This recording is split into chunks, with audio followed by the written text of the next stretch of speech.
అదరకొట్టే కారం రంగు రుచి ఆచి కారం పొడి.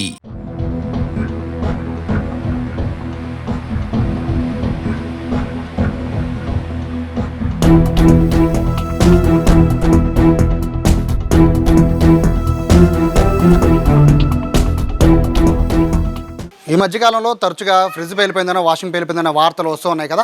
అటువంటి వార్త ఇక్కడ విజయవాడ కృష్ణాంకలో కూడా జరిగింది. ప్రస్తుతం సత్యంగారి దొడ్డి రోడ్లో ఉన్నాను, గంగనమ్మ రోడ్లో. ఇక్కడ కూడా ఫ్రిడ్జ్ పేలిపోయిన ఘటన ఇక్కడైతే ఒక మొత్తం అందరినీ కూడా భయభ్రాంతులకు గురి చేసింది. ప్రస్తుతం ఆ ఇంట్లో నేను ఉన్నాను. జనరల్గా అంటే వీళ్ళు ఫ్రిడ్జ్ కొని 8 ఏళ్ళు అవుతుంది అంటున్నారు, అయినా కూడా ఏ ప్రాబ్లం లేదు ఫ్రిడ్జ్ అని చెప్తున్నారు. పైగా ఫ్రిడ్జ్ను గోడ కానిచ్చలేదని చెప్తున్నారు. కానీ ఆ ఫ్రిడ్జ్ కాలిపోయిన ప్లేస్లో ప్రస్తుతం మనం ఉన్నాం. ఇదే ప్లేస్లో ఫ్రిడ్జ్ కాలిపోయింది.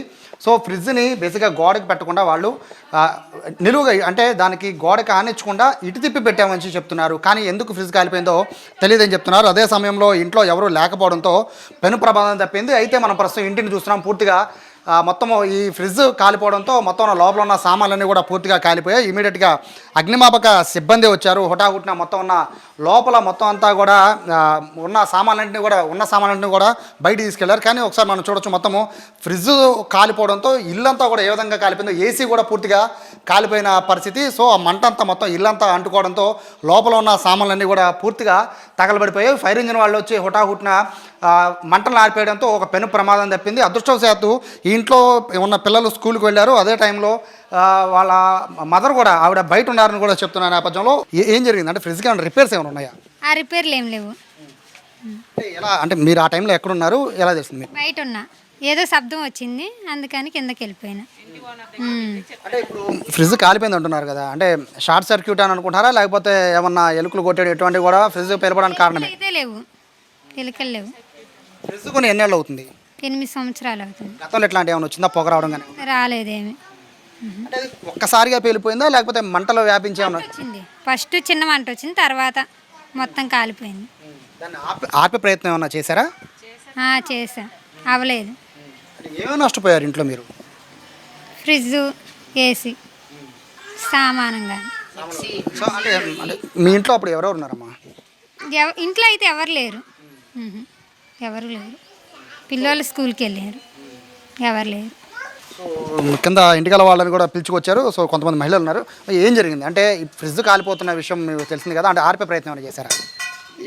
ఇవన్నీ మెయిన్ తీసేసామండి. తీసేసే వరకు బాగా పొగ బాగా దట్టంగా బాగా వచ్చింది, మంట వచ్చేసింది. లోపలికి వెళ్తే ఏమన్నా పెద్దగా సౌండ్ వచ్చి పేలిపోద్దామని కింద వాళ్ళని పిలిచాము. ఆయన కూడా ఏమన్నాడంటే, ఇలా కాదండి ఫైర్ ఇంజిన్ తీసుకొస్తానని గబగబా ఆయన వెళ్ళి బండి మీద వెళ్ళి ఫైర్ ఇంజిన్ తీసుకొచ్చారు. వాళ్ళు 10 నిమిషాల్లోనే వచ్చారు రావటానికి. అప్పటికే బాగా మంటలు అయ్యి బాగా వచ్చినాయి. ఏసీ, మిక్సీ, ఫ్రిడ్జు అన్నీ, మా పొయ్యి, సామాన్లు, బట్టలు అన్నీ పోయినాయి.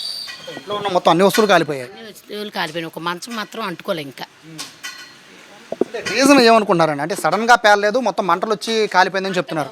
మంట కొంచెం సౌండ్ వచ్చిందంటండి. సౌండ్ వచ్చినప్పుడు నేనైతే లేను, నేను వచ్చేవరకు అమ్మాయి గ్యాస్ బండ్ అనుకుంటుంది. చూసి కాదమ్మాయి ఫ్రిడ్జ్లో నుంచి మంటలు వస్తున్నాయి అన్నాను. తిరిగి చూసేవరకు ఆ మంట చూస్తుండగానే పెద్దదైపోయి బాగా పొగ, అసలు లోపలికి వెళ్ళలేము. ఇంకా భయం వేసి ఇంకా పెద్ద సౌండ్ వచ్చిద్దేమని కింద అందరిని పిలిచాము. వాళ్ళు వెళ్ళి ఫైర్ ఇంజిన్ తీసుకొచ్చారు. వాళ్ళు రావటం 10 నిమిషాల్లోనే వచ్చారు. వచ్చి మొత్తం ఆర్పేశారు. అప్పటికి మేము ఇంకా ఆ గదిలో ఏసీ అవన్నీ కాలిపోయినాయి, ఫ్యాను. రీజన్ ఏమనుకుంటున్నారు? బేసిక్గా ఈ మధ్యకాలంలో ఫ్రిడ్జ్లు పేలే ఘటనలు చాలా వస్తున్నాయి కదా. అంటే వేసి ఆ అమ్మాయి ఫ్రిడ్జ్ కూడా ఇటు గోడ వైపు పెట్టలా, ఇలా పెట్టింది.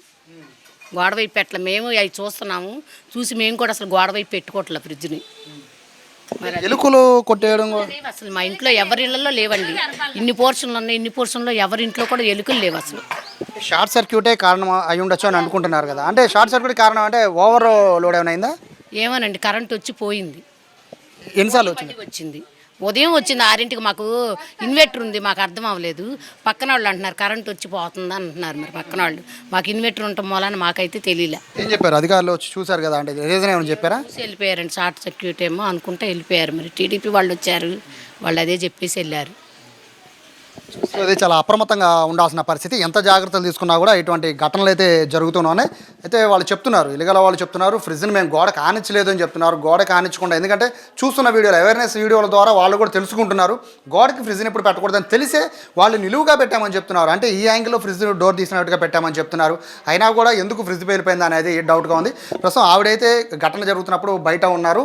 సో ప్రస్తుతానికి ఆవిడ బయట ఉన్నారు కాబట్టి ఇంట్లో ఎవరు లేని క్రమంలో ఇంట్లో ఉన్న వస్తువులన్నీ కాలిపోయాయి. కానీ ప్రస్తుతానికి అయితే ఎటువంటి ప్రమాదం అయితే లేదు. అగ్నిమాపక సిబ్బంది ఇమీడియట్గా స్పందించి మంటలను ఆర్పివేశారు. దీనికి గల కారణాలను అయితే ప్రస్తుతం పోలీసులు తెలుసుకుంటున్నారు. కెమెరా పర్సన్ వినయ్తో సాయి, సుమన్ టీవీ, విజయవాడ, కృష్ణ నుంచి.